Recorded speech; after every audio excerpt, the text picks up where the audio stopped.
This is Channel 9 Eyewitness News at 4. Coverage you can count on. Today at 4, mobile testing is underway at Camping World Stadium, and Orange County health officials say they fixed the Spanish language message that played when someone called the hotline. What exactly was wrong with it?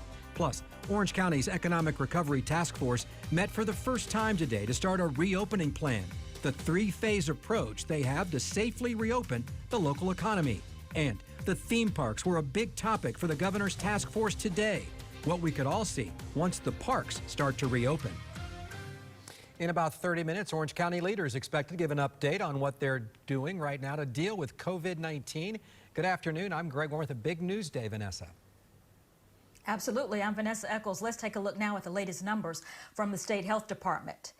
440 more cases were reported today, bringing the state total to more than 28,300.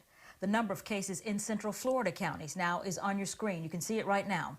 Officials also reported another 26 deaths, including one in Orange County, bringing the state total to nearly 900. There have also been more than 260,000 negative tests here in Florida. We have a team of reporters spread out across Central Florida now.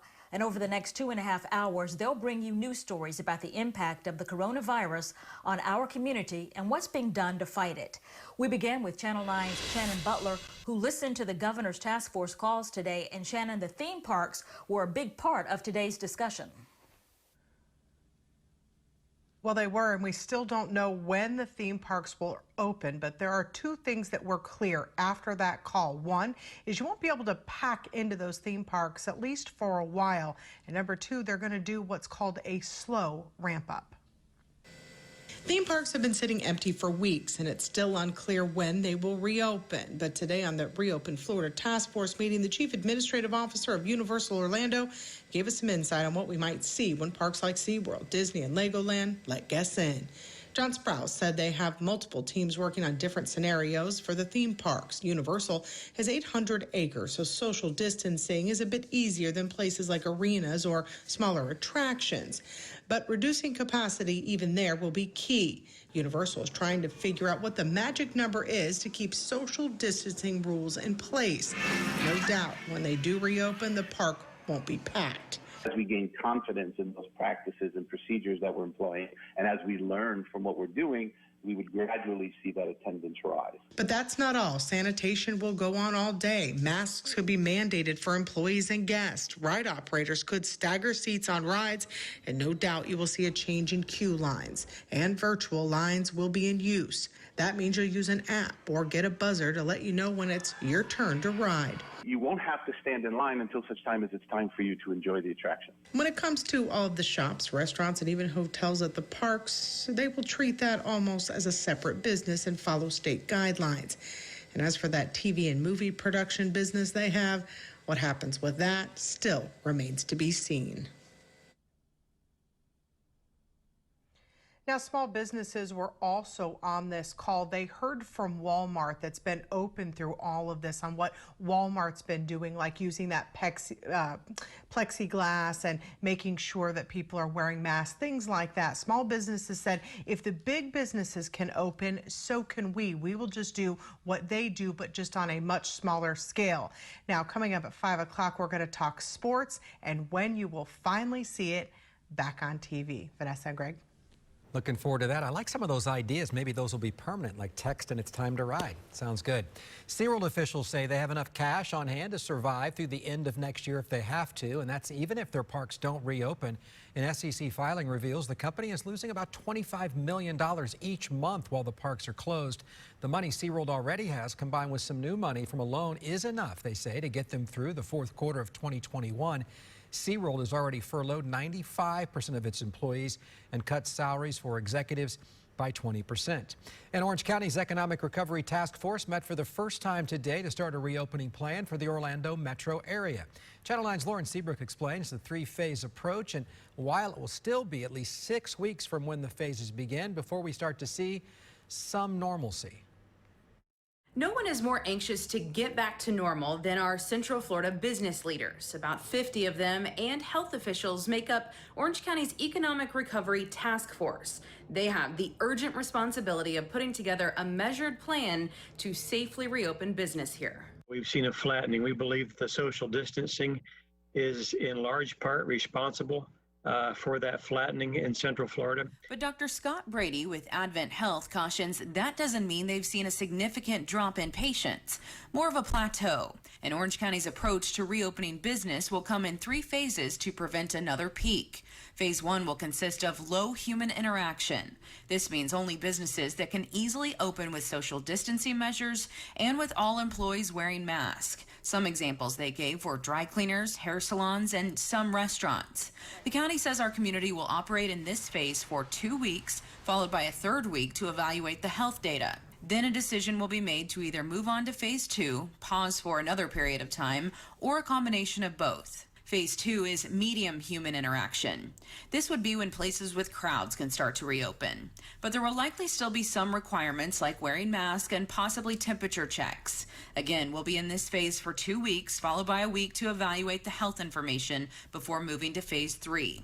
And that last phase is when everything really starts to return to our new normal. It's probably theme parks and sporting events and large kind of activity where there's a lot of volume.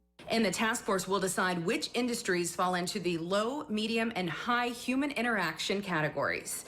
In Orlando, Lauren Seabrook, Channel 9 Eyewitness News. The task force did not discuss a date yet for when those phases will start or when we could see businesses start to reopen. Lauren's putting together a story about the pressure many restaurants are under, not knowing a potential reopen date for Eyewitness News at 6. Vanessa? The Orange County Health Department says it has corrected the Spanish language message that would play when someone would call the COVID-19 hotline. Channel 9's Alexa Lorenzo breaks down what was wrong and the questions that we're still trying to get answered. If you called the hotline and clicked the number for Spanish, you were told you needed symptoms to be tested. Orange County changed that requirement about a week ago, but it seems that information was never updated for that Spanish recording.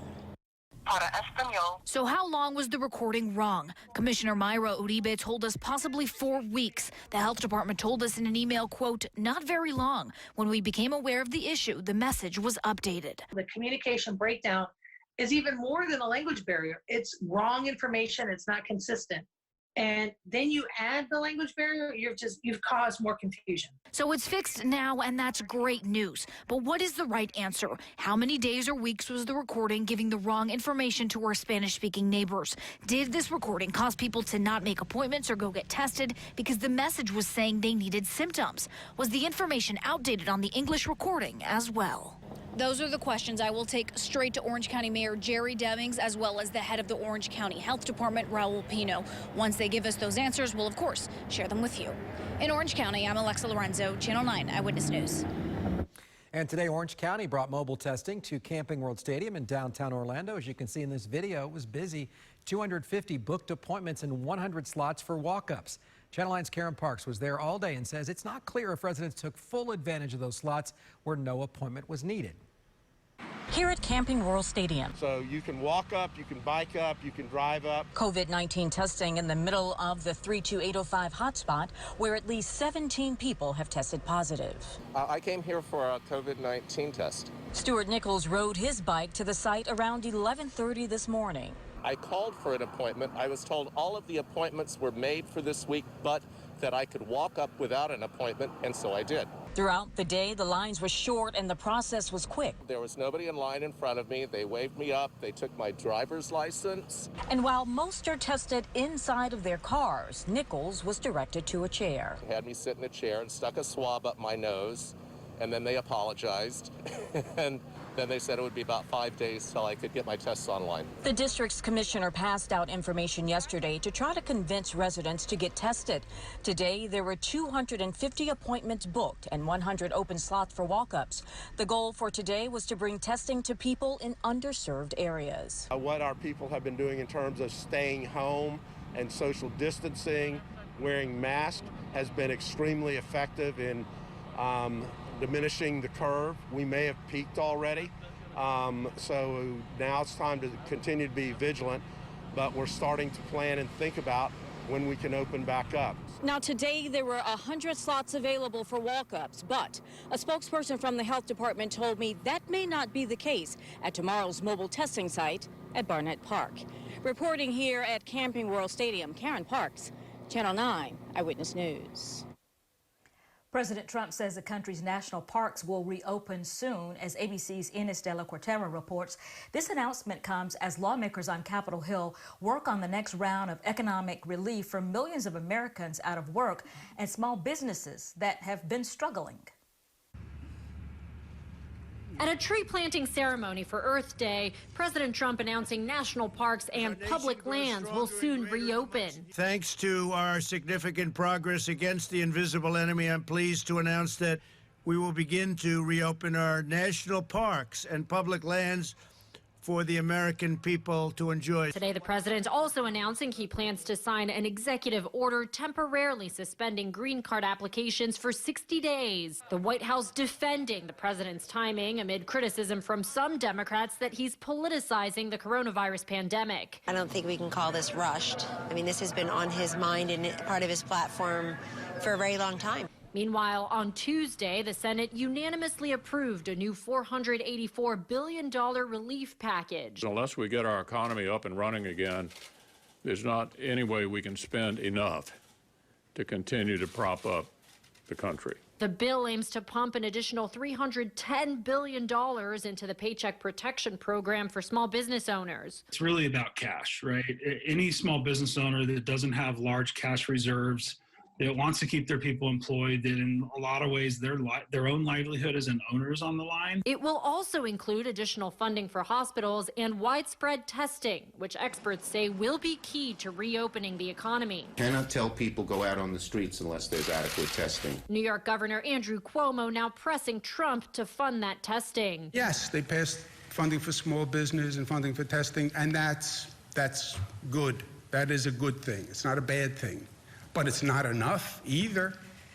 The House is expected to pass that bill on Thursday, with the president signing it shortly after. But even before he signed that bill, there's already talk of another package of billions more in spending for states and cities. Ines de la Cuartera, ABC News, Washington.